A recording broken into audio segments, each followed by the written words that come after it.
3040이 사라지고 있습니다. 한국교회 전체로 보았을 때 주일학교가 가장 부흥할 때 생성된 세대들입니다. 무언가 구멍이 나고 있었다는 것입니다. 그럼에도 가장 효과적인 소통의 도구는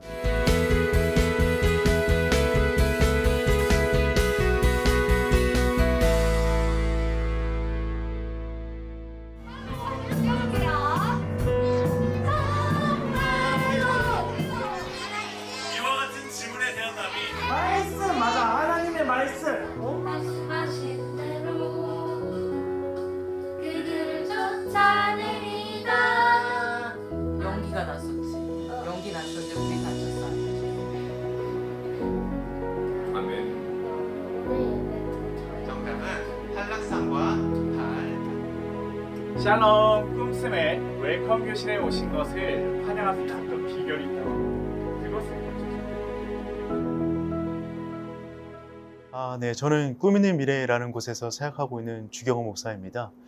꿈 있는 미래는 다음 세대를 위한 대안적 교육기관으로서 다양한 사역들을 감당하고 있습니다. 지금 한국교회 문제의 가장 큰 문제점은 무엇이냐면 아이들이 신앙을 가지고 뿌리를 내릴 만한 생태계가 조성이 안 되어 있는 겁니다. 그 부분이 1차적으로는 교회 안에 교회 교육적인 부분에 있어서 많이 어려움이 있고, 또 하나 가정까지도 연결이 안 되는 겁니다. 교회 교육이 가정까지 연결이 안 되고, 또 하나 학교까지도 연결이 안 되는 거죠.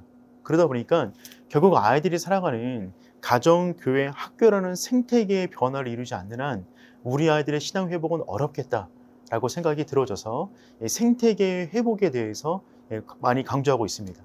저는 이제 다음 세대 교육을 위해서 굉장히 중요한 원리는 무엇이냐면 변하는 시대 가운데 변하지 않는 복음을 전하는 것이 가장 중요하다고 생각이 들어져요. 그러기 위해서 먼저 중요한 것은 변하지 않는 진리를 어떻게 가르칠 것인가 라고 하는 그 내용적인 측면을 정리하는 부분과, 또 하나는 이 세상이 어떻게 변하고 있는가에 대해서 과연 기독교 교육이 대응을 하고 있는가.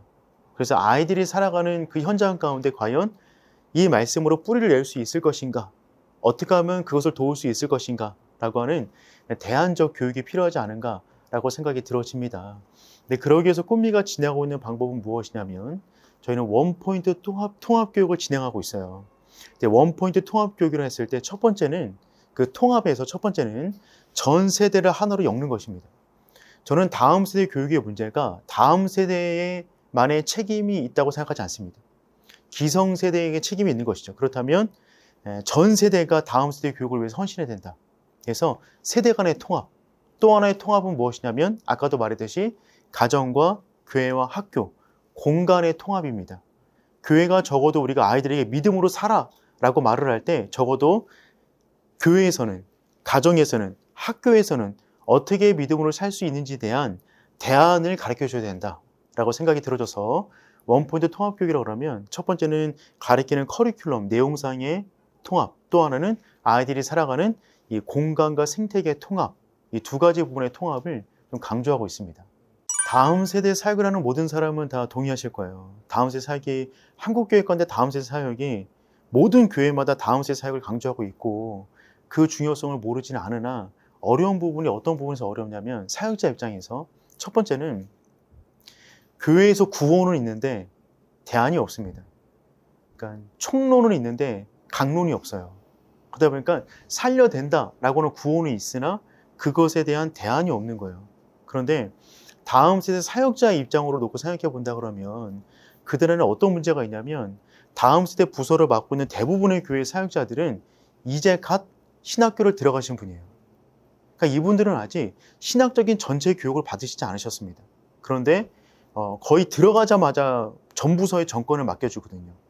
그러니까 이분들은 실은 어떻게 보면 그 부서를 어떻게 운영해야 되는지, 어떻게 설교해야 되는지, 어떻게 교사를 교육해야 되는지, 부모를 만나야 되는지, 학생을 가르쳐야 되는지에 대한 전무한 지식의 체계가 안 잡혀 있는 거죠. 그것에 대한 어떤 도움. 또 하나는 교회가 다음 세대 사역을 강조하지만 다음 세대 사역자가 안정적으로 장기 사역을 할 만한 분위기를 형성해 주지 못합니다. 몇 년 있으면 교회로 옮겨야 되는 상황이 벌어지게 되는 거죠. 사역자 개인적인 문제도 있고 교회 구조적인 문제도 있을 겁니다. 또 하나는 교사 교육에 어려움이 있는 거예요. 이 교사들을 어떻게 교육할 수 있을까? 또 하나는 부모와 어떻게 접근할 수 있을까?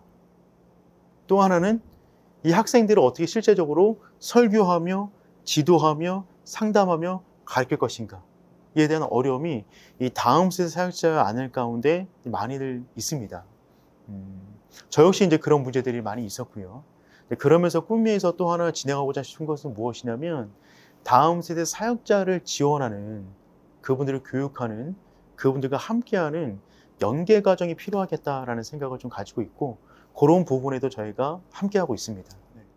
저는 지금 한국교회의 가장 다음 세대 사역을 위해서 가장 중요한 부분은 연대라고 생각해요. 연대와 연합이다. 이제는 한국교회 전체가 모여서 우리 전체 한국교회의 교육 생태계를 어떻게 살릴 것인가에 대한 서로의 자원과 아이디어와 서로의 것들을 나눠야 된다라고 생각이 들어집니다. 각 교회를 보면 정말 좋은 콘텐츠 진짜 많아요. 자료도 많고. 그것을 서로 공유만 하더라도 지금 한국교회 가운데 교육 콘텐츠와 방법의 부재로 인해서 어려움을 당하고 있는 교회들이 많거든요. 저희는 이제 그런 차원에서 함께 그런 자료들을 많이 공유했으면 좋겠어요. 또 하나는 지금 시대는 어떻게 보면 위기이지만 기회라고 생각이 들어집니다. 왜냐하면 지금처럼 학생들을 교육하기에 좋은 환경이 없었어요. 지금처럼.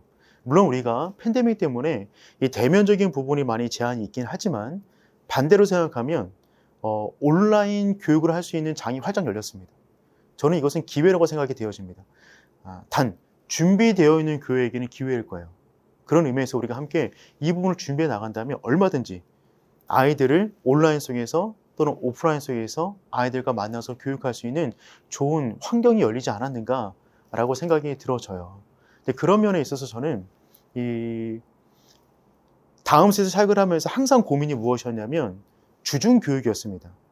주일날은 어떻게든 아이들이 교회에 와서 어떻게든 예배드리고 공과 공부를 하는데 주중은 어떻게 할 것인가? 이에 대한 고민이 많았는데 주중 사역에 있어서 온라인을 활용하면 얼마든지 아이들을 만날 수 있는 강점이 있다라고 생각이 들어집니다.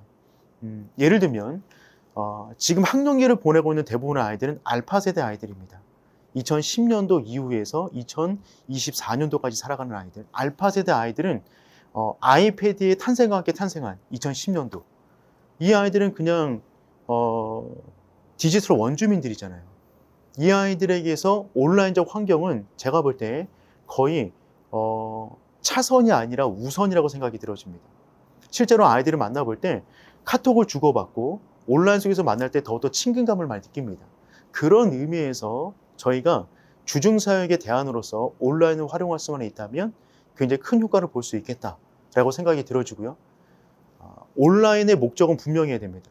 온라인은 오프라인으로 연결하기 위한 도구인 것입니다.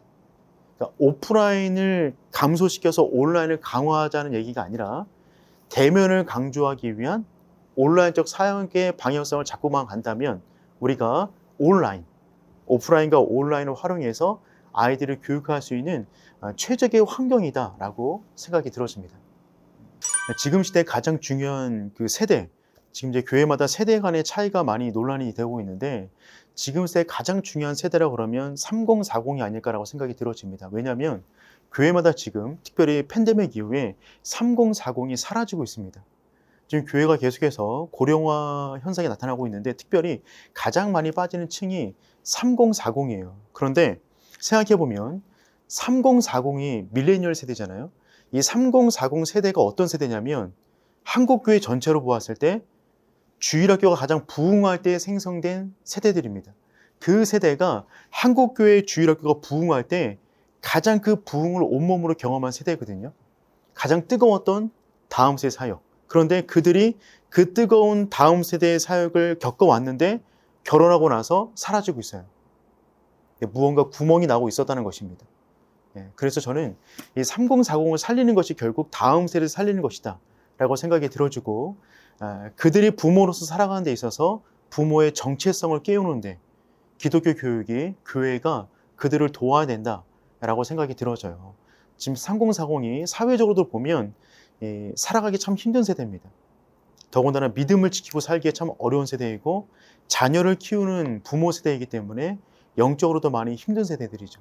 이들을 어떻게 도울 것인가 라고 하는 구체적인 대안이 필요하겠다라고 생각이 들어집니다. 그래서 꿈미에서는 다음 세대를 살리기 위해서 결국 부모 세대를 살려야 된다라는 생각에 이 부모 세대의 교육을 위한 다양한 연령대별 교육을 가지고 지금 교육을 진행해 나가고 있어요.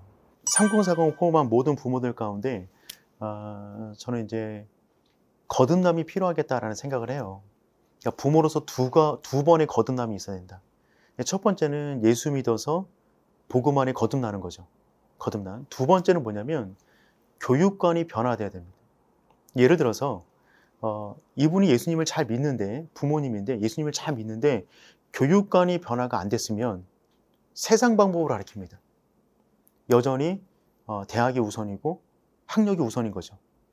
그러니까 부모로서 교육관이 그리스도 안에서 변화되지 않는 한 우리 아이들을 말씀으로 가르칠 수는 없는 거예요. 그래서 부모들은 반드시 두 번의 거듭남이 있어야 된다. 첫 번째는 복음 안에서 거듭나고 두 번째는 교육관이 하나님 안에서 거듭나야 됩니다. 근데 그런 의미에서 우리 3040 세대들은 어떻게 보면 이게 격변기에 있는 세대들이죠. 어떻게 보면 이 세대들은 부모 세대보다 풍요롭지 못할 수도 있는, 부모 세대가 자녀들에게 정말 엄청난 많은 것을 쏟아 부어서 3040을 교육시켰고 성장시켜 나갔는데 그들이 살아가는 모습들은 부모 세대보다 더 풍요롭지 못하고 여러 가지 많은 환경적인 지지를 받을 수 없는 그 가운데 아이들을 키워야 되는 거죠. 생각해보면 저희 부모님도 어머니도 7남매시거든요. 그러니까 아니 옛날에는 7, 8명 나와도 잘 키웠는데 아니 요즘 30세대가 애들 한두 명 키우면서 뭐 이렇게 어렵다 그러냐 라고 이제 윗세대가 이해하지 못할 수도 있지만 생각해보면 우리 30세대 분들은 이 자녀를 키우기, 옛날엔 대가족 제도였잖아요. 여러 가지 지원받을 수 있는 자원들이 많았는데 지금은 자녀를 키울 때 뭔가 부모 세대가 지원받을 수 있는 자원들이 많이 빈약하다라고 생각이 들어져요. 근데 그런 의미에서 저는 교회만이 유일하게 고등학교 졸업 이후에 적어도 일주일에 한 번 나와서 정기적으로 모임을 갖는 유일한 기관입니다. 죽을 때까지. 즉 교회만이 유일하게 부모 세대를 정기적으로 케어하고 돌보고 교육할 수 있는 유일한 기관이죠. 그러니 교회가 이 가정과 부모를 살리기 위해서 조그만 관심을 가지고 이게 무언가 영적인 돌봄과 케어를 해준다면 우리 가정들이 살아날 수 있지 않을까라는 생각을 좀 갖게 됩니다. 우리 아이들이 학령기를 보낼 때 보통 초등학교 6년, 청소년부서 6년, 그러면 12학년을 보내게 되는 거죠. 그 다음에 대학부터는 선택이고요. 그러면 20살 이하까지 정규과정을 12년 동안 받습니다. 그리고 졸업하게 되면 정규 교육이 없어요. 근데 생각해보면 거의 지금 80세까지 산다 그러면 20살 이후에 60년을 사는 거예요. 100세까지 산다 그러면 80년을 사는 겁니다. 그 엄청난 기간에 대한 교육이 없는 거죠. 저는 그 교육이 반드시 있어야 된다라고 생각이 들어지고 꿈 있는 미래의 사역을 감당할 때 부모 세대의 교육을 넣었어요. 그래서 결혼준비학교, 저는 이제 연지곤지라고 합니다. 연지곤지 찍는 걸 준비하자.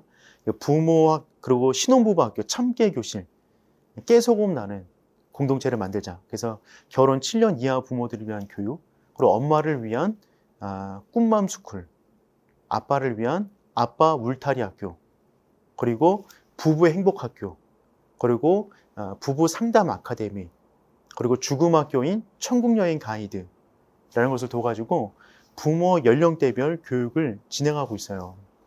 저는 제가 생각하는 부모는 자녀 교육에 있어서 등급이 있다고 생각이 되어집니다. 등급이. 제 밑에는 관심 있는 부모예요. 자녀 교육에 관심 없는 부모가 누가 있겠어요. 그런데 동참하는 부모가 있습니다. 관심 있는 것과 동참하는 건 다릅니다. 부모로서 다 마음이 있지만 그렇게 못하거든요. 마치 살을 빼야지 하지만 못 빼듯이 마음은 있으나 동참하지 못하거든요. 그러면 교회는 반드시 부모는 성장할 수 있다. 어떤 부모도 성장할 수 있다는 믿음을 가지고 부모를 교육하는 것이 맞다고 생각합니다. 그래서 관심 있는 부모에서 동참하는 부모, 동참하는 부모에서 함께 기획하는 부모가 있을 수 있습니다. 도리어 부모 입장에서 교회에게 요구하는 거죠. 이런 교육도 해주면 안 되겠습니까? 라고 말이죠. 그래서 부모 역시 성장해야 된다 라고 생각이 들어지고 그 성장에 있어서 교회가 가장 결정적인 역할을 감당할 수 있다 라고 생각을 합니다. 저는 이제 교회 교육의 본질은 결국 저는 제자 삼는 거라고 생각이 되어집니다. 우리 아이들을 예수의 제자 만들 것이냐, 아니면 세상을 따르는 아이들을 만들 것이냐, 이런 것이 본질이라고 생각이 들어지고, 그럼 어떻게 아이들을 제자 삼을 것이냐라고 했을 때 저는 가장 중요한 이 본질적 사역으로 가정과 교회의 연합이라고 생각합니다. 가정과 교회 연합을 통해서만 우리 아이들을 예수를 온전히 믿는 제자로 삼을 수 있다라고 생각이 들어져요. 비본질적인 부분을 말씀드린다면 저는 비본질은 소통이라고 생각합니다. 본질은 말씀으로 어떻게 말씀을 따르는 제자를 삼을 거냐. 거기에 대한 비본질은 소통의 도구라고 생각이 들어집니다. 그래서 소통의 도구가 시대마다 많이 변하고 있는데 지금 시대의 아이들과 소통하기 위한 가장 적합한 도구는 이 온라인적인 환경이 아닌가라고 생각이 들어지고, 물론 더 좋은 대안이 있다면 그걸 쓰면 되겠죠. 그건 비본질이기 때문에 어쨌든 아이들과 소통하기를 원한다면 지금 시대에 맞는 소통의 도구로 아이들과 대화하는 것이 맞겠다라고 생각이 들어지고, 그럼에도 가장 효과적인 소통의 도구는 저는 대면이라고 믿습니다. 사람과 사람이 만나서 서로 대화를 주고받을 때 그 안에 정말 교육이 일어나겠죠. 옛날에 이런 얘기 되게 많았어요. 그 다음 세대 사역 그러면 19세기 교실에서 20세기 교사가 21세기 학생들을 가르치고 있다. 이런 얘기 진짜 많았거든요. 즉 시대를 못 따라간단 말이죠. 그런데 지금 생각해보면 좋은 콘텐츠 진짜 많습니다. 그냥 만들려고 하지 않아도 굉장히 많이 있고, 선한 마음으로 그것을 공유하고 나누려고 하는 것도 많이 있습니다. 지금은 저희가 그것들을 잘 활용해서 우리 아이들에게 어떻게 잘 제공할 것인가 라고 하는 그런 마음만 있어도 얼마든지 우리 현장을 살릴 수 있겠다라고 생각이 들어집니다. 다음 세대 부흥을 위해서 큰 재정이 필요하지 않아요. 조직의 큰 변화가 필요하지 않아요. 중요한 것은 다음 세대에 향한 열정만 있다 그러면 얼마든지 길과 방법은 있다고 생각이 들어집니다. 저는 한국교회는 분명히 희망이 있다고 믿습니다. 지금 이미 그런 희망과 소망을 가지고 대안적 사역을 하는 기관들이 꽤 많이 있고요. 그런 교회들도 있고 사역자도 있습니다. 그런데 우리가 과연 한국교회에 희망이 있는가라고 했을 때 그 희망이 숫자는 아니다 라고 생각이 듭니다. 그 희망을 숫자와 연결짓는 순간 굉장히 암울해집니다. 그런데 그 희망을 회복과 제자됨과 정말 하나님을 따르는 것으로 본다 그러면 저는 얼마든지 희망이 있다고 생각이 들어집니다. 그리고 우리가 이 세대, 이 세계, 이 세상이 말하는 어떤 그런 개념으로 교회를 바라보는 것이 아니라 정말 하나님이 원하시는 관점으로 바라본다면 저는 분명 소망이 있다고 생각이 들어집니다.